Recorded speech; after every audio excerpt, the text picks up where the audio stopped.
budget negotiations were very productive. It's a good thing for the city of Chicago as we continue to move towards a better, stronger, safer Chicago.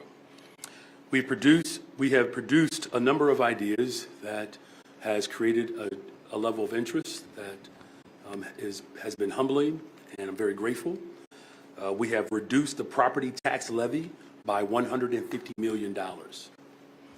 And we hope this productive collaboration pushes us to find more progressive revenue sources and more efficiencies that will balance our budget.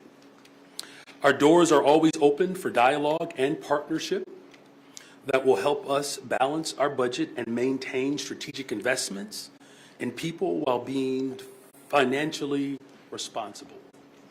As I've said before, our budget is a statement of our values.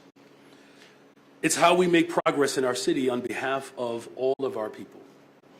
And it's how we are able to celebrate achievements such as last week's groundbreaking at Malcolm X College's West Campus, ensuring that space can transform students into healthcare professionals, serve continuing education students, and ultimately bring the community together.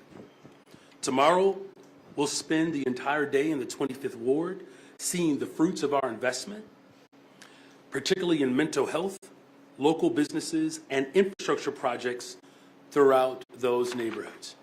My administration is determined to get this budget right so that we can continue celebrating groundbreakings, awarding grants, and securing equitable growth throughout the city of Chicago.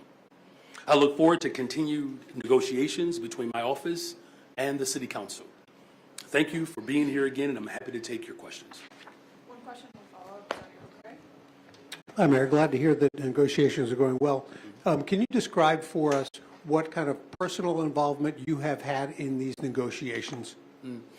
Yeah, look, I have relationships with several alders, and those conversations have been fruitful. There's constant communication between my office with City Council members, and there are specific conversations with alders that have appreciated this new approach, right? And so, as you know, for the first time in the history of Chicago, we have a entire subcommittee dedicated to revenue. And Alderman Will Hall has been, a real champion in collecting those ideas. So, as we have made it very clear, my responsibility is to present a budget that's balanced. Working with City Council to actually pass that budget requires me to remain as collaborator-in-chief. It seems that with this kind of quick progress being made, that maybe there is more to be made. Do you believe these negotiations could at some point get you down to zero property tax levy?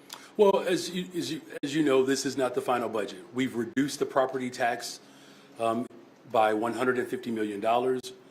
There's an ongoing level of collaboration that I'm very encouraged by, and I'm grateful that the City Council has embraced this new process, and I believe it's good for the people of Chicago to see this type of robust level of collaboration take place. I believe it's going to help restore that much more confidence in government. Could get to zero, though. Well, look, we're still negotiating. Hi, Mayor. Hi. Was it a mistake for you to include those cuts to the consent decree positions in your proposal, and will your revised budget proposal reverse those cuts as the Attorney General has demanded? Well, the final budget will reflect my values. That I can assure you. That a commitment to constitutional policing is one that is still of utmost importance for me and my administration. It's important for the entire city of Chicago. Proposals are just that. It gives us an opportunity to dig in a little bit deeper to see where there are opportunities where we can continue to make critical investments while also responding to the structural damage that I inherited. I believe that the mistake would be if we didn't have a collaborative approach that allowed for multiple voices to weigh in. I mean, so you don't just have City Council members weighing in. You have folks in labor, folks in business. Now you have individuals at other levels of government. That is how open this process has been, and I welcome that type of process. what do you say to concerns that that proposal indicates a lack of commitment to the reform effort and could expose the city to sanctions as ordered by the federal judge if they are not reversed? Well, look, hiring 200 more detectives is a part of my commitment to constitutional policing and the consent decree. I believe that this year we're at 58% of clearance rate. That's the highest we've been since 2019. Adding helicopters, providing better structure so that there's accurate supervision. These are all measures within the consent decree that we have responded to with expediency and with care. Again, this is an open process that people get to participate in, and it's a process that I welcome. Good morning. It is still morning. Yeah, good morning. Are there alders who still have not been either approached or been included in some of these talks? Because every once in a while, we'll hear from someone who says, well, collaboration, but nobody's talked to me. Well, everyone has been reached. Everyone has been reached. Now, look, I'll just say it. There are some individuals that respond faster than others. We have an open process where every single alder has been reached, and this is unprecedented. And some of them know that, right? I can tell you there's been other mayors who did not reach out to every single alder as my administration has, and we will continue to do that.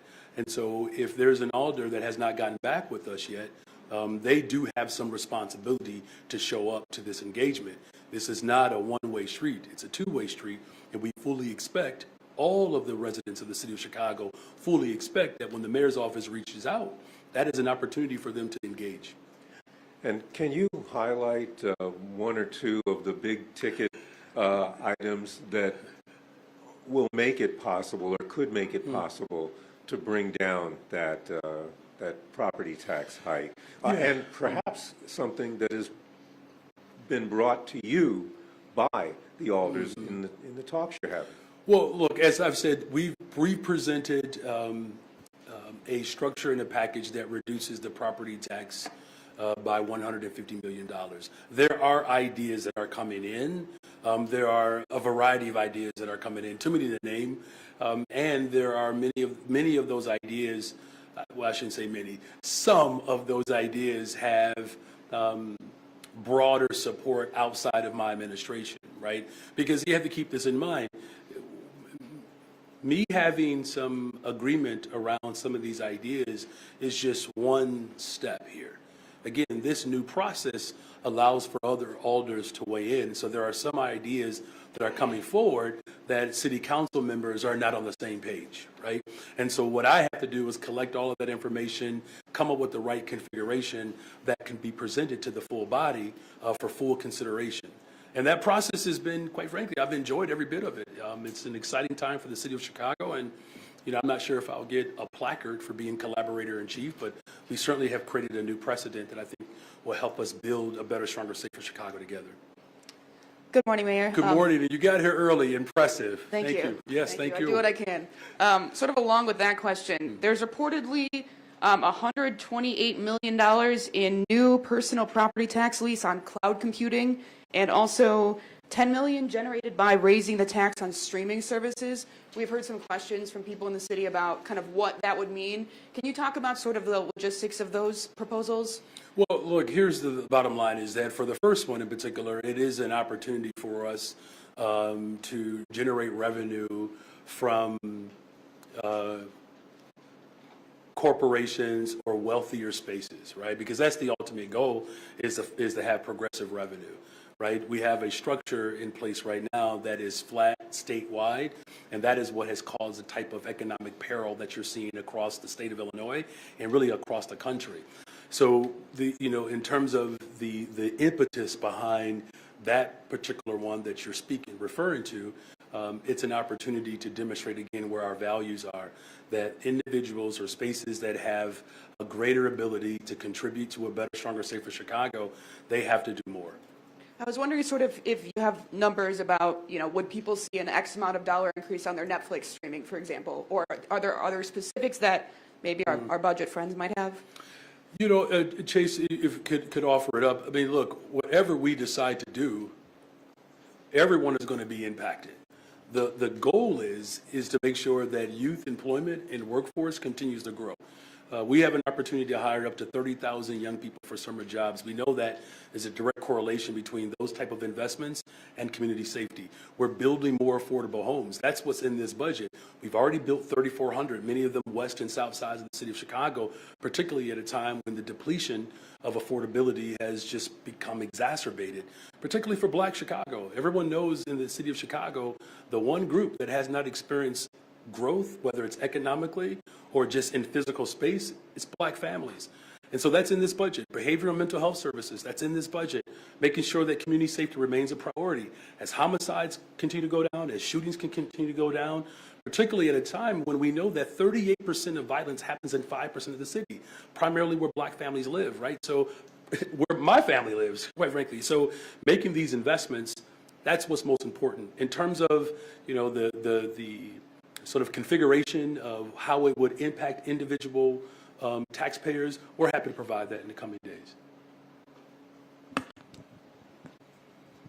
Thank you. Hello, Mayor. You're welcome. What's your Good name? morning to you. I'm Madeline. Matt, from where? I'm with Fox Okay. National. We're at, maybe I shouldn't say that on. You don't know. You don't have. I just, you know, when we get a new separate from WFLD, but Okay, well, when we get a new person in the class, it's good that, you know, we at least you know that I pay attention to the class. yes. Right. I'm You here. know, when I was a teacher, by the way, my class was so popular, sometimes students who were not enrolled in my class would try to sneak in my class, by the way.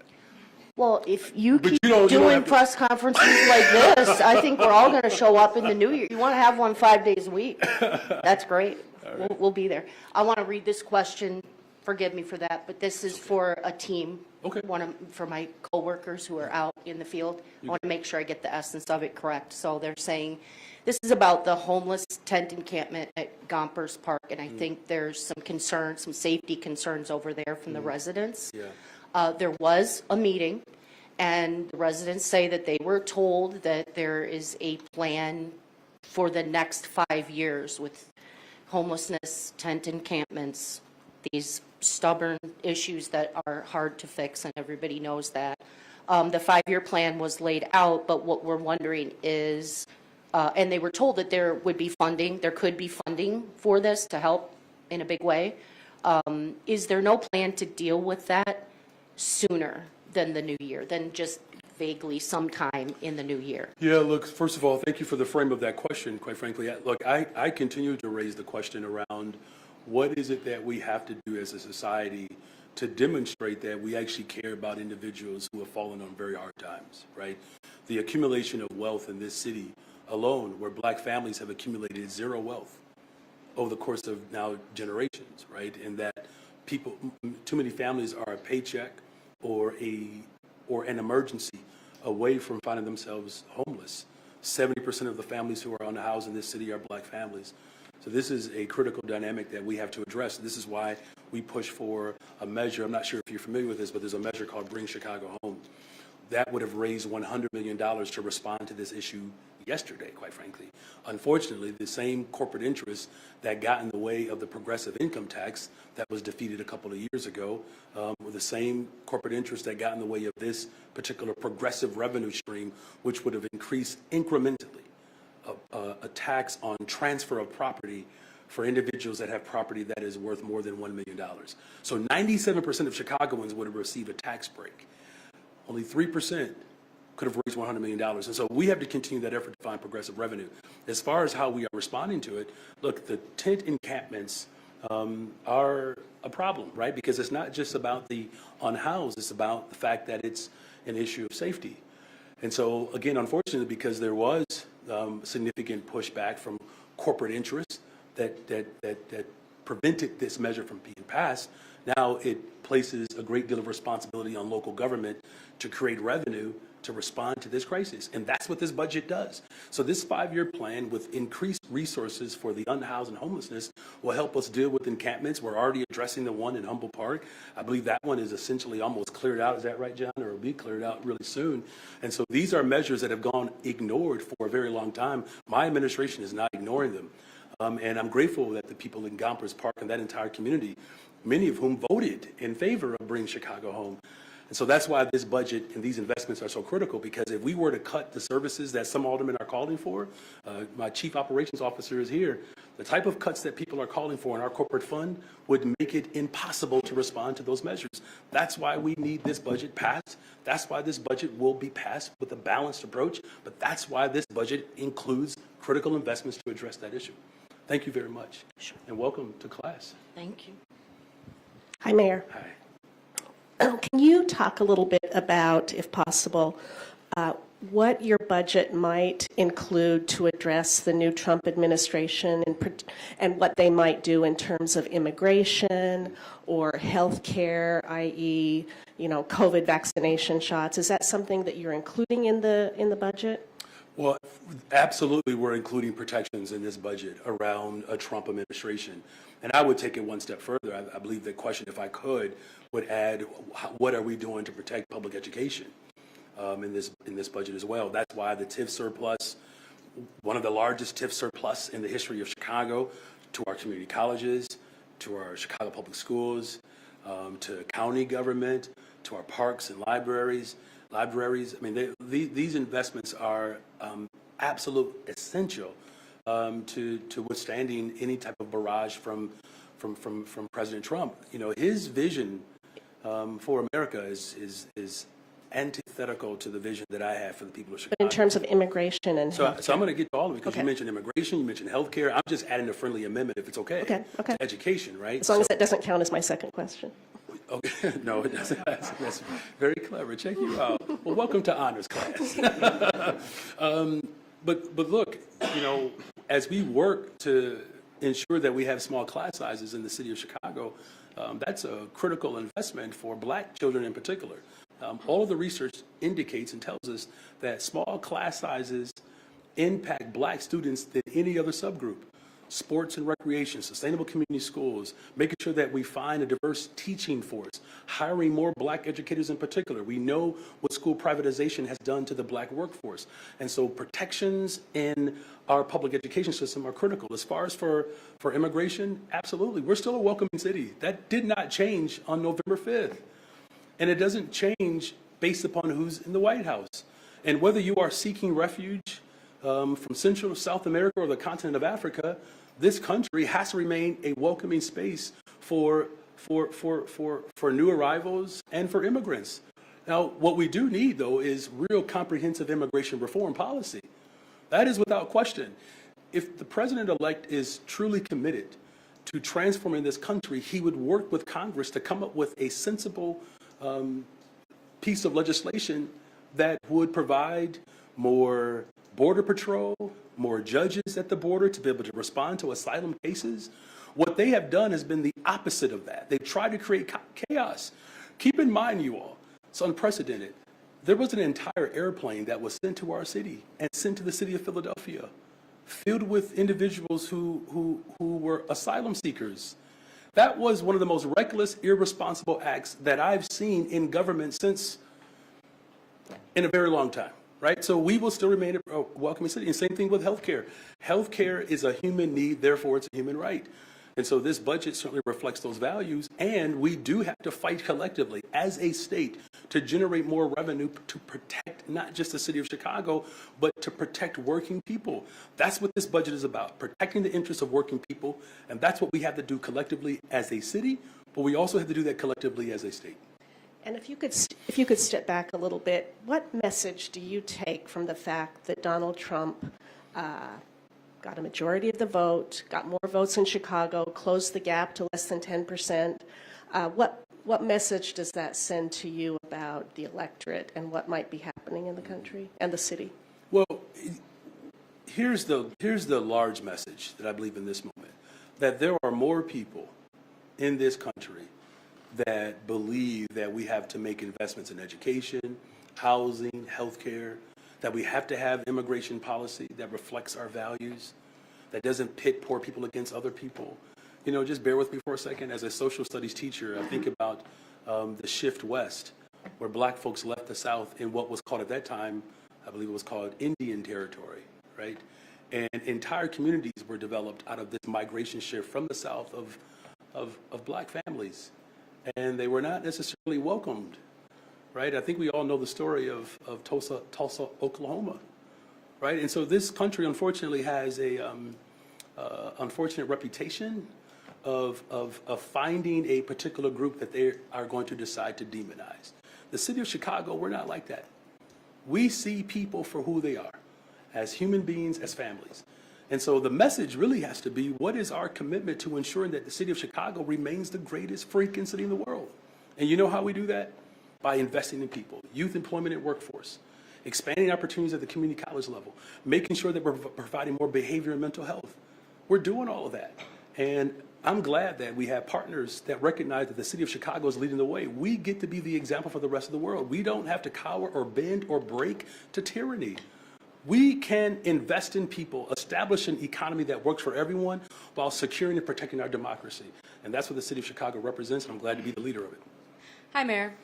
Left turn from the budget really quick. I have a question about the forthcoming. Was that a political implication? I like that, yes. It wasn't, but I see where you're going. I've been watching a lot of football lately, so a beeline from the budget. On the forthcoming Quantum campus on the city's south side, will the city require a community benefits agreement as some residents are pushing for? Look, I think that there's going to be ongoing conversations around how the community can benefit. How we actually codify that, those are conversations that we will continue to have.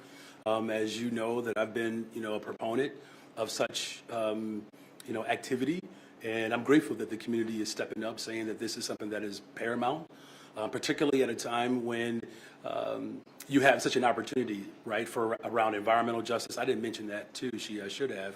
The Department of the Environment, protecting the Department of the Environment as well. As you know, we reopened and reestablished that department, and our Chief Operations Officer is working with partners to secure a transition into a full-throated Department of the Environment, and a community benefits agreement and conversations as such, I think are absolutely appropriate, and I'm looking forward to having those conversations moving forward. There are concerns on this project that the city is moving too quickly on rezoning and facilitating that project, even as groups are pushing for more community involvement. Is the city moving too quickly? Can you address those concerns from residents? Well, are we moving with expediency to ensure that there's economic development on the southeast side of Chicago? Absolutely. My Chief Operations Officer, we just kind of looked at each other for a second because, remember, I moved an executive order with the Cut the Tape initiative that would speed up the process so that we don't leave money on the table. But I will allow my Chief Operations Officer just to speak to why we are moving with that type of pace and what it means for our economy. Good morning. John Robertson, Chief Operating Officer for the City of Chicago. It's really important that, especially in challenging economic times, that government acts as an enabler of economic development, acts as an enabler of the creation of jobs. And so the Cut the Tape initiative that the mayor asked me to lead is all about trying to figure out within city government, how do we make things happen? How do we get it done? And so we're working very closely with all of the stakeholders. We're working very closely with the developer. We're working very closely with the state and other partners to do everything possible to move this very quantum leap in terms of technology and opportunity. Look, this is the second quantum computer that will be, this is the first quantum computer that will be built in the U.S. It has significant impacts and implications both in terms of healthcare, in terms of the financial sector, in terms of solving some of our societal problems in very real ways by utilizing this technology as the foundation to accelerate learning and to accelerate solutions. So we think that this is an extraordinary opportunity. That's why we got involved in it. That's why we were able to partner with the state and with the county to make this happen. And so, yes, we are moving at the speed of light in order to get this project done and create the jobs so that the people of the city of Chicago are the beneficiaries. Thank you, John. Hi, Mayor. Hi. I was wondering, federal relief dollars, they've been under discussion to help lower the property tax hike. Is some or all of the $31.5 million in ARPA funds that were slated to do a second round of guaranteed income payments, are we going to see any of that money, be taken away to lower the property tax hike? Can we still expect a second round of payments? Well, there are, first of all, the whole point of the ARPA dollars was to essentially invest in communities that have been historically disinvested in. And so that reflects our values, right? And I've made it very clear from the very beginning as a line of questions have come forward, am I going to spend those resources? So I believe we've answered that question, right? We're going to spend it. Now, there are some alders who don't see it that way. You know, they don't, you know, necessarily believe or agree that these dollars should go directly to individuals that have been historically disinvested in. As I said, the accumulation of wealth has been abysmal, particularly for black families, right? So you have black families that have accumulated zero wealth. Do you understand like how crippling and debilitating that can be when you wake up every single day and you hope just to break even? You know what I'm saying? It's like the song in The Wiz, you can't win, child, and you can't get out the game. Don't worry, just Google it. Just trust me. Right? And so it's that type of like desperate state and unfortunate set of circumstances that have left people and families behind. Now, again, there are alders that don't necessarily agree with that sentiment or those values, but I'm going to continue to remain and keep an open mind of how we can make those investments, GBI, as well as develop investment, I believe, Chase, for small businesses as well. So those resources can actually touch the community that they were designed to touch. But again, as I said from the very beginning, alders will come with ideas. Some of them are one-time solutions, which quite frankly does not get at with what we need to get at, which is repair the structural harm. But we remain open for those type of suggestions and feedback. And, you know, on the police budget, your administration is still budgeting less for police lawsuits than actual costs. You're keeping the exact line item amount that former Mayor Lori Lightfoot had despite rising costs.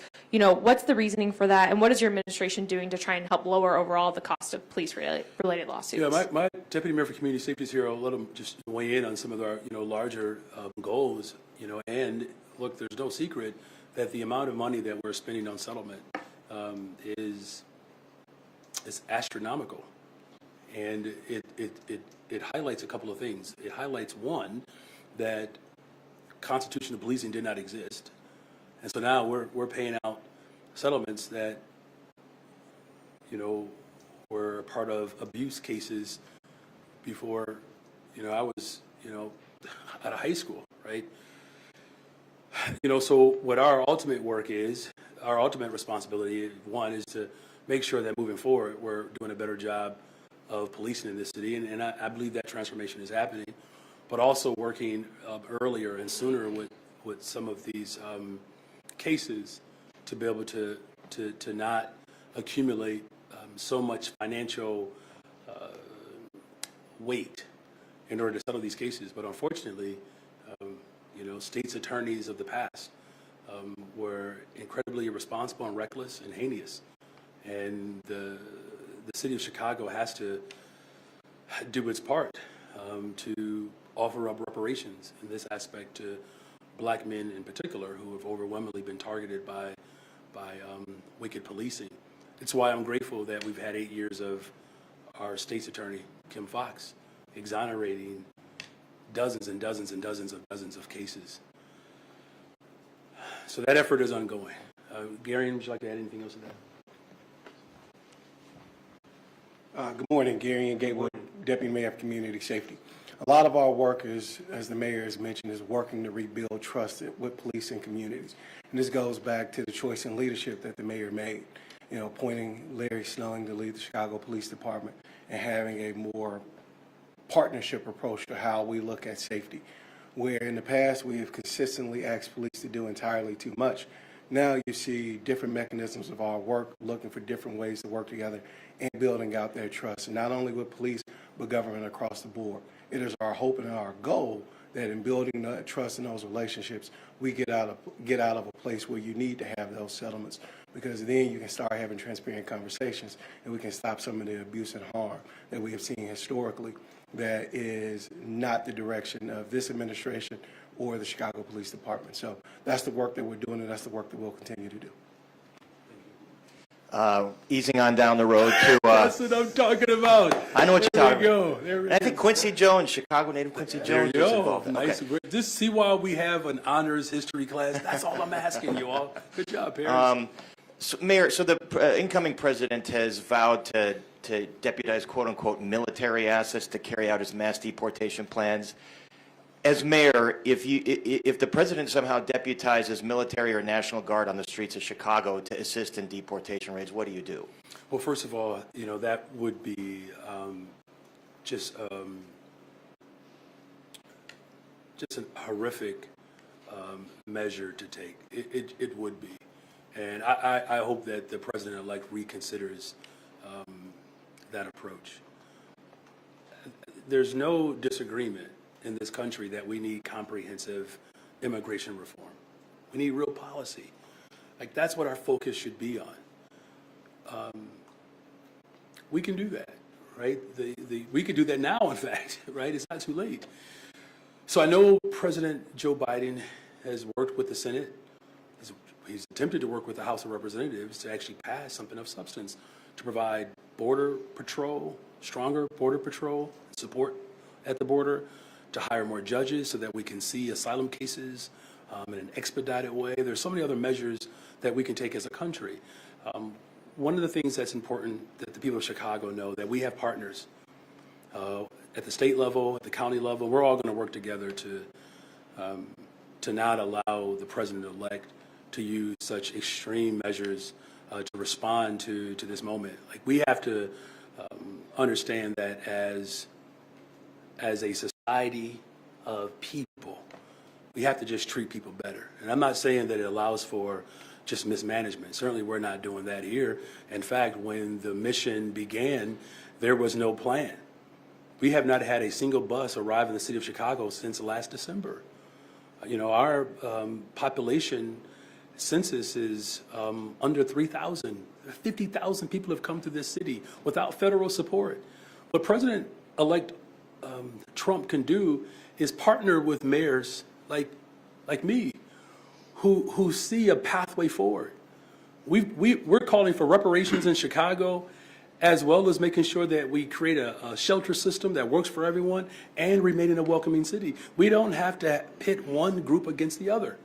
And so we're going to work with our state partner, we're going to work with our county partner to ensure that our entire region becomes a model for how the world can behave. And let's not play into the fear and anxiety that unfortunately the president-elect is, quite frankly, profiting off of. Just a quick follow-up. You and the president-elect are on complete opposite sides of the spectrum on a lot of issues. Would you want to meet with him if it meant some shared priorities for Chicago? He's the president of the United States of America.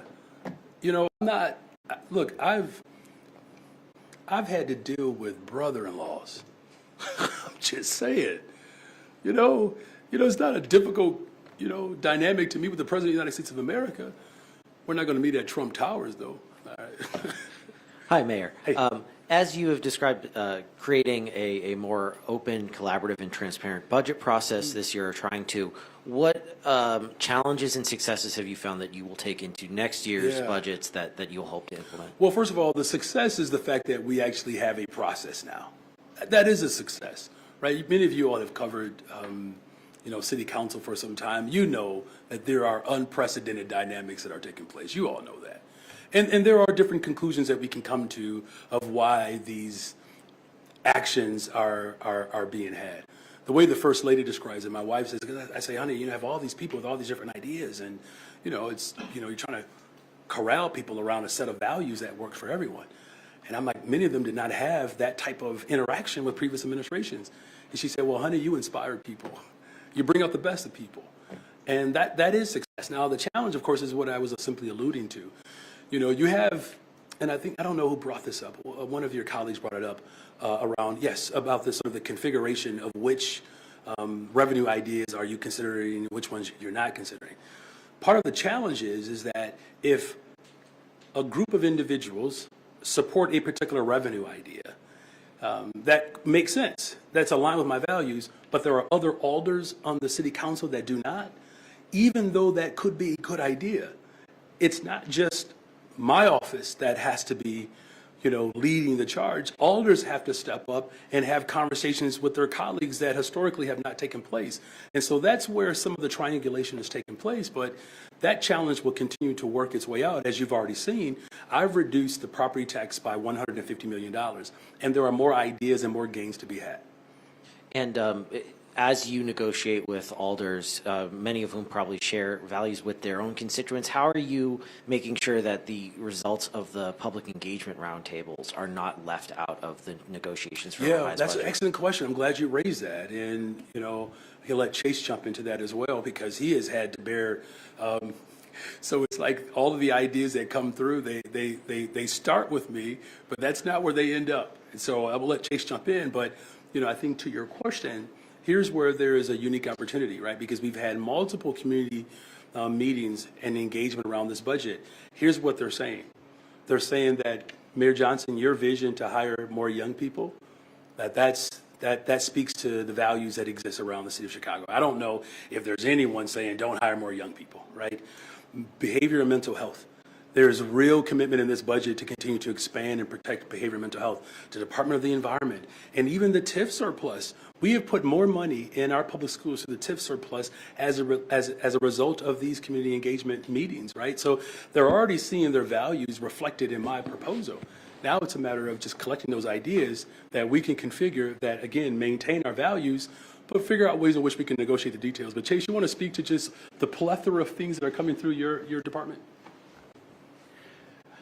Thank you. Yes. As part of the roundtables, and what's amazing about just getting community feedback is you get the entire gamut. You have folks that are saying, I'm looking at trying to get better public safety, more youth employment, things like that, all the way down to can this specific curb cut be removed on this day because of an issue that I have with my neighbor. So part of it is not just listening on taking a list of all the different suggestions, but understanding holistically how those fit in together. Are we talking about specific issues around safety on a specific street, or are we talking about public safety in general, and would a commitment to a more holistic approach in certain areas alleviate some of those specific items as we come up? And we're constantly thinking about that. Most people, when they go to the budget roundtables, they aren't coming with, raise this tax for me, please. But we have to keep in mind, hey, I need this service. How does that fit into the larger budget? And that's constantly a conversation that we have, not just internally, but with our alderman partners. Thank you, Chase. Triangulation, that's Bill Clinton. Oh, that's Effort for extra credit there. That's right. Very good. So I'm wondering if you could help us understand something, right? Because we keep getting these calls from alders who say they're not part of the talks. They don't know what's going on. There's not, in fact, a deal to slice in half the property tax increase. Who specifically are you meeting with? Who's sort of leading this effort? Who are the specific budgeteers? Can you name names? Yeah, well, first of all, I will say that every single alder has been contacted. As I said, that there are some individuals that, their engagement has been slow or slower. And, we have slowed things down for those individuals who are, adjusting to a new process. As far as the budgeteers, we'll get you those names. I'll get Aaron to send you those names, but that's very transparent. The fact that we even have budgeteers that debunks this sort of so-called assertion that somehow that I'm not collaborative. Why would I create, budgeteers, community process, providing a proposal, saying out loud I'm willing to negotiate? The fact that they know that $150 million is now off the table speaks to the fact that we've been in communication. Now, I have not called that a deal, by the way. So if they're referring it to a deal, that it's helpful if they were to actually show up in these conversations so that they don't misrepresent something, right? This is still a proposal. It's ongoing conversation, and we'll continue to have those with individuals who decide they want to show up for it. One of the things I think you've made clear, you've talked about not wanting to kick the can down the road and making sure that your daughter's not mad when she votes for you in 25 years. I said in 8 years, knock it off. Property taxes are a steady, reliable source of income, and so far you've just not abandoned asking for it, despite losing the vote last week, 50-0. Can you go along with a budget that doesn't raise property tax revenue? Well, clearly, because I did it last year, right? So it's not. It's this not, year. What I'm saying is you're asking a question about whether or not I can do something, where I've proven that I can actually do something, right? So, let me just say this though, for the record, the vote that took place last week, was an additional step that was created by a small group of individuals. It was. Because you know that whatever they did, they're still going to have to come back and vote something up, right? So this is why it's important that we just keep context here. This is not about the destruction or beating something down. This is about lifting people up. Now, here's what I said from the very beginning. Cuts to services is a non-starter. For the people of Chicago, there are some individuals right now that want me to lay people off, lay police officers off. They want us to lay off fires. They want us to lay off EMT workers, streets and sanitation workers. As Chase said, and as John is responsible for, people want their trees trimmed. They have these specific dynamics on their blocks that they want resourced and supported. And then we have alders saying, no, don't offer that. So this additional step that they created to do something that they're ultimately going to have to come back and do, which is their job, which is to help us find a pathway to make sure that these critical investments and services do not go away. Some of this you all know. I'm just going to say this. I know it's going to upset my folks in my comms team, but you know, some of the steps and measures that are being taken, these are some individuals are having tantrums right now. It's time to grow up. People in Chicago don't have time for that. I hope that answered one of your questions. How are you? Welcome back. Thank you. Sorry I was late to class. And then you got a chance to ask a question before people who were on time for class. Oh, no. See how equitable I am and forgiving I am? But go ahead with your question. Appreciate it. You've gotten a couple questions about immigration, migrants under the Trump administration. We've heard that other mayors, you know, I think specifically Eric Adams in New York, are kind of reconsidering their policies with ICE and collaborating with ICE or cooperating with ICE, I guess I should say. Do you see the city of Chicago's policies on that changing at all under Trump? Well, look, I believe that, as I said from the beginning, we ask police officers to do too much already. I'm not going to ask the Chicago Police Department, under the direction of my superintendent, Superintendent Larry Snelling, to make police officers now ICE and federal agents. That's just, that's a non-starter. In fact, it undermines the consent decree and constitutional policing. This is about restoring trust in the communities, right? And you place police officers in a position where now the local community can't trust them. What type of society are we creating when we are exacerbating the disconnect between community and policing? It's just not responsible. Look, I understand that we have a challenge with immigration policy in this country. Pass laws. Don't make threats. So here, check this out. President-elect Donald Trump has the White House. He has the Senate. He has the House of Representatives. He has the judicial branch. Right now, President-elect Trump has literally more power than any president has had probably in, oh my God, how far can we go back? Decades and decades with that amount of absolute control. And here's what he's proposing. With all of that power, he could change policy the moment he is sworn in. He could actually create investments for the people of Chicago the day that he is sworn in, appropriating billions of dollars for reparations across this country. He has the power and the authority to do that on day one. He has the power to fully fund our education system, to make sure that we are responding to the climate crisis. He has that power. He has power to pass legislation that will strengthen our immigration policies so that there is a clear pathway for families to be able to find and experience freedom in this country. And the first thing that he's interested in doing, with all of that power, not addressing reparations in this country, not addressing public education in this country, not addressing climate change in this country, not addressing real substantive policies around immigration reform. He doesn't want to do any of that with all of his power. He wants to create a structure and a system where there is upheaval and chaos. It would be a waste of power if he were to go down that route. In fact, it would be small and soft. The president-elect should get big and large and strong like we are in Chicago. To kind of piggyback off of that, how concerned are you for, you know, I think it's what, 52,000 migrants that have come into the city? I want to say 17,000 have resettled here. I'm concerned about everyone in this city. He wants to dismantle public education. a system that was built by descendants of slaves, particularly in the South. He is a threat to everything that is sensible. That's why, look, he could make a trip to Chicago tomorrow and meet with black educators who lost their jobs under privatization. That's what he could do now. He could meet with the families on the Southeast side to figure out how we actually, expedite a community agreement for a section of the city that's been ignored for, 32 years, John? Like, he could come to Chicago and get to work right away. Stop playing games with the people of this country. We're certainly not going to let him play games with the people of this city. He wants to work with us, he'll have a partner. But if he wants to come and threaten us, then he has declared opposition to us. Mayor, good morning. Good morning. How are you? Terrific.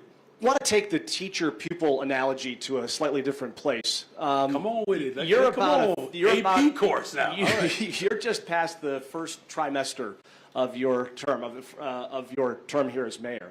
I'm wondering, as a report card, as a progress report on yourself, what areas for improvement would you put atop that list, and what grade would you give yourself at the moment? Yeah. So, for areas of improvement, I would say. Here's what I hear, that there are people in this city that when they get a chance to meet me and hear me, you know what they say? We never knew that was happening. Literally, I was on WVON the other day ago. Perry Small, congratulations, Perry, on your retirement. Started with the Harold Washington administration and has been an incredible journalist. And another brother was there, Salim Muwakil, who is just an incredible thought partner and leader in this country. One of the most brilliant minds right here in Chicago. And I was talking to him about, John, we have put 3,400 affordable homes within our first 18 months in office. And here's someone who was engaged. He said, I never heard that. We talked about we're the first administration since Mayor Harold Washington to not cut public health as it relates to behavioral health. First. He said, man, I didn't know that. So I think in terms of an area of improvement, people, for whatever reason, they're not hearing that homicides are down, shootings are down, that investments are up. When I go to places, we talk about hiring young people, people clap. They're like, thank you, right? When we talk about building affordable homes, which we've had, people clap, they say thank you. When we talk about behavioral and mental health, they say thank you. We didn't know that. So that's an area that maybe perhaps we all can work together to make sure that people of Chicago actually know that we've had 2 credit upgrades. Violence is down, investments are up, right? So I think in terms of the grade that I would give myself, look, I still think it's too early for me to do that, but I will say this, I reflect on this job every single day. I'm always thinking about how we can get better. And I think about just the loss that people have experienced over the course of decades. That's one of the hardest part about the job. Every single morning I wake up to a report of how many people were shot or murdered the night before. That weighs on me. And I think about the amount of families who cannot afford groceries. That weighs on me. I know what that's like. Look, I don't need to sound overly hyperbolic, or if it comes across emotional, pardon me. But when I was running for office and people begin to make fun of the fact that I had fallen behind on my water bill, as much as I can get over that, I don't think people know how many people struggle just like I do. People wanted to make that some sort of indictment or on my character or my ability to lead because I fell behind in my water bill. Do you know I was one of, this is why, Chase is working hard on this measure, because there are working families that I know are struggling with every single day, and that weighs on me just being able to make the ends meet. So your grade again would be what? So again, I think, as I said, I think it's too early. Teachers have to give grades when it's time? Well, it's good that I'm the mayor of the city of Chicago, and I don't have to do anything that you asked me to do, quite frankly, right? So I appreciate you asking that question, but let me just be very clear. Hear me well. Until everyone in this city has everything that they need, no politician should grade themselves perfect. No one. And I'm not going to do that. Again, people are struggling to make ends meet. Regardless of what grade I give myself, until we satisfy the expectations of the people of the city so that we can have thriving communities, Every one of us has a responsibility to do everything in our power to ensure that that becomes a reality versus walking around patting ourselves on the back. Thank you. Thank you. Jake, you have a question? Hey, Mayor. Following up on Taman's question, part of the reason it was so noteworthy that you proposed a property tax hike is that you campaigned against it, of course. So I want to understand why you're standing behind it now. Why do you think that property taxes are still the best way to raise $150 million? Do you view this as the best way to make a structural budget change, or what is it? So I got all 5 of your questions, so pass the mic, no follow-up. All right, we got to be fair, but that was smooth, Jake. You know, look, this is about making investments in people. That's what I promised I would do. And we're going to keep to that promise. Look, the progressive revenue that we have to fight for as a state, that is, I'm going to help support that charge. Because that is the pathway, right? It's not just the city of Chicago, it's cities all over America that are struggling right now. As ESSER dollars run out, as there is, you know, instability at the federal level right now and uncertainty, I made a proposal, and I made this very clear, a proposal to balance the budget to respond to the structural damage that exists while also making critical investments. And there were losses that we experienced that we did not anticipate. The personal property replacement tax. Jason, if you just want to speak to that, that was what, $160 million that we lost in there? Chase, why don't you come speak to that? Yeah, you know, we control only a portion of the revenue. I tend to say, you know, things flow downhill. Federal government controls a lot of their revenue, state a little bit less, city even less than that. And one of the main issues that got changed during this period was the PPRT, which had a cap on, which is basically a corporate income type tax, and had a cap on what could be filed as losses for corporations. When that cap gets removed, there's a decline in that revenue source, and it was even to a greater extent than when we have conversations with the Department of Revenue on the Illinois side. So we're continuing to have conversations with them, and that certainly put us in an area looking for additional structural needs. Thank you. And in terms of your follow-up question, which I heard, of whether or not this was the best pathway, look, there are pathways to progressive revenue that we have to continue to fight for. This was just a proposal. I did have a follow-up. So your first 5 questions? It was one question. No, it wasn't. You asked me about, I campaigned for something, and then I did not do that. And then you asked whether or not that was the right call to make. That's what you did. That was 2 questions, Jake. I'm just saying, go ahead with your follow-up, but I'm saying that if we're going to hold to the rules in this space for your colleagues, just stick to it, okay? Go ahead. You can get a follow-up this time.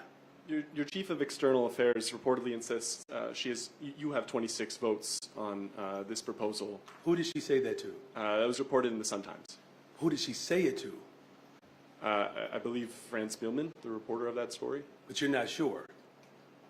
Is that true, is what I'm asking. Okay, so is it true that I have 26 votes on this proposal? Is it true? We are still in the process of negotiating.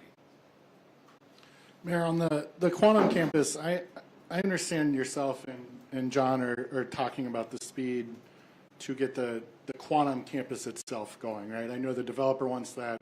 There's a lot of alignment with the governor and the quantum, Quantum, right? But the size of the plan development that's actually up for approval this week at Plan Commission, presumably if it gets approved there, City Council next month, is much larger than that, right? The quantum portion of this is like, I believe, 25, 33%. And there are other industries that could break out as a result. Yep, right, that's correct. But Related Midwest, the developer, has not shared what they do want to do for the rest of this site, right? There's some allowable uses within that plan development, but we have not seen what they want to do with the rest of that site. Why allow this entire campus, this entire development to move forward when we really only know about a small fraction of what's going to happen? Thank you, John. So, Justin, you're absolutely right. As you know, the plan development is written in a way that encompasses a broad number of uses. But one of the things that's also really important is not just Quantum, but it's all of the ancillary businesses that are associated with that. It's all of the potential supply chain vendors who could potentially also be a part of that site. So what we don't want is to piecemeal this. We don't want to do it today and then have to come back 6 months from now and then have to come back a year from now. We want to take a very comprehensive, holistic approach, knowing that this campus, the Psi Quantum on this campus is going to serve as the anchor. And as that anchor, it's going to help to amplify exponentially the number of different businesses that potentially will come there, as well as other uses. Because as you have employees there, there are going to be needs for places to eat. There are going to need to be any number of things that we will look in the surrounding community as it relates to building affordable housing, other commercial development as well. But for this specifically, while Psi Quantum is the anchor, it's really important that we have a campus effect. So that we can make sure that we can attract the types of businesses that are going to serve to augment the initial investment that they're making. Do you have a follow-up? Yeah, it's kind of to John's point. I mean, either of you can answer it, but you mentioned potentially building affordable housing there. Related Midwest is not asking for residential to be part of this planned development. I think that on the campus. I said in the surrounding area. Okay, I meant not the Quantum campus, but the entire development, right? Mm-hmm. But that kind of gets to my point, right? Why we don't know what can happen on the rest of that. I don't want to get it wrong. I think it's a lot of acreage, right? Mm-hmm. I don't have it in front of me. Friends of the Park has called for this to be slowed down, not to be approved at the Plan Commission. Do you think the zoning portion of this is moving too fast? No, I don't think that it's moving too fast. Look, I can tell you as a former building commissioner, one of the biggest complaints that I would always get is that the city takes too long. It takes too long to get a building permit. It takes too long to get through planning commission. It takes too long for the city to enable development. And here is an example where we are actually getting it right. We're doing the very things that are necessary to enable job creation. We're enabling the types of things that are going to enable economic development in an area of the city that has long since seen underinvestment and underdevelopment. And so I think that there are going to continue to be checkpoints throughout this entire process that will provide the city as well as stakeholders to understand exactly what the other development elements are going to be on this particular site. But it is absolutely critical for us to move forward in getting the zoning in place so that we are able to recognize the benefits for the citizens of the city of Chicago. All right, thank you all very much. This was great. See you all next week. You're welcome.